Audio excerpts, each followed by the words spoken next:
Halo, perkenalkan, nama saya Benadik Raditya Pradipta Ginting dari kelas 12 IPA 5. Saya akan mempresentasikan mind map yang sudah saya buat di bab kasus-kasus pelanggaran hak dan pengingkaran kewajiban warga negara. Yang pertama yang akan saya jelaskan adalah yang di subbab pertama, yaitu makna hak dan kewajiban warga negara.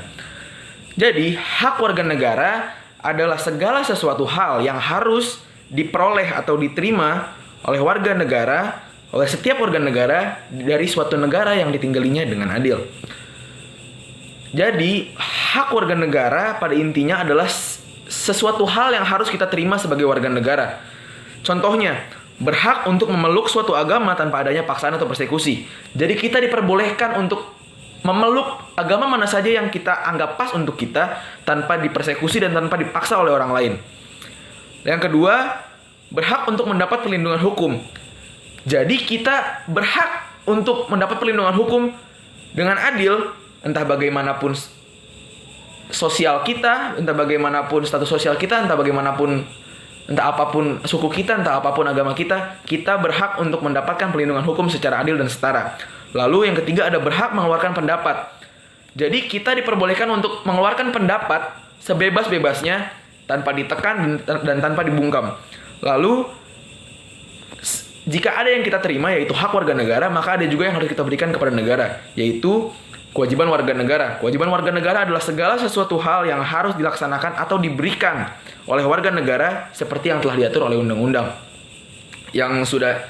Jadi saya sudah memberi 3 contoh di sini. Yang pertama adalah kewajiban untuk membayar pajak yang tertera pada pasal 23A.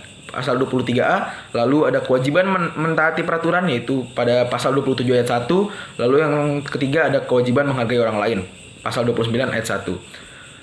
Lalu kita lanjut ke subbab yang kedua, yaitu substansi hak dan kewajiban warga negara. Substansi hak dan kewajiban warga negara terdiri dari 3 nilai, yaitu yang pertama ada nilai dasar, nilai instrumental, dan nilai praksis. Nilai dasar adalah nilai yang bersifat universal, tetap, dan melekat pada kelangsungan hidup suatu negara.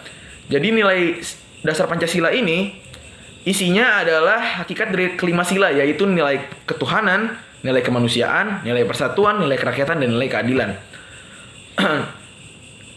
Nilai dasar ideologi Pancasila secara resmi dan sah tertuang dalam Pembukaan UUD 1945. Pembukaan UUD 1945 merupakan norma dasar yang menjadi tertib hukum tertinggi sebagai sumber hukum positif dan berkedudukan fundamental. Lalu yang kedua adalah nilai instrumental Pancasila. Nilai instrumental adalah penjabaran nilai-nilai Pancasila berupa peraturan perundang-undangan. Jadi nilai instrumental ini lebih merupakan arahan, kebijakan, strategi, sasaran, serta lembaga pelaksanaannya dari nilai dasar ini. Nilai ini merupakan penjabaran lebih lanjut dari nilai-nilai dasar Pancasila. Sebagai contohnya, perubahan pada peraturan perundang-undangan yang disesuaikan dengan perkembangan zaman dan aspirasi masyarakat. Lalu yang ketiga, ada nilai praksis. Nilai praksis Pancasila merupakan perwujudan dari nilai instrumental yang bersifat nyata pada kehidupan sehari-hari. Jadi nilai praksis ini sama dengan nilai instrumental.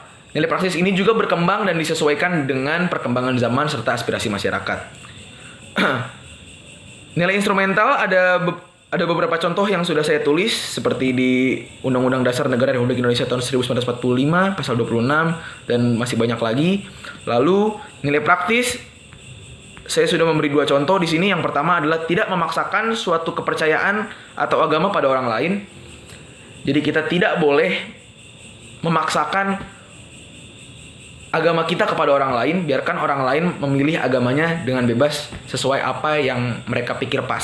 Lalu yang kedua, tidak memaksakan kehendak, menghormati hak-hak orang lain, dan menjunjung tinggi nilai-nilai kemanusiaan. Cukup sekian presentasi mind map saya dari subbab yang pertama, hak warga negara dan kewajiban warga negara, serta subbab yang kedua, substansi hak dan kewajiban warga negara.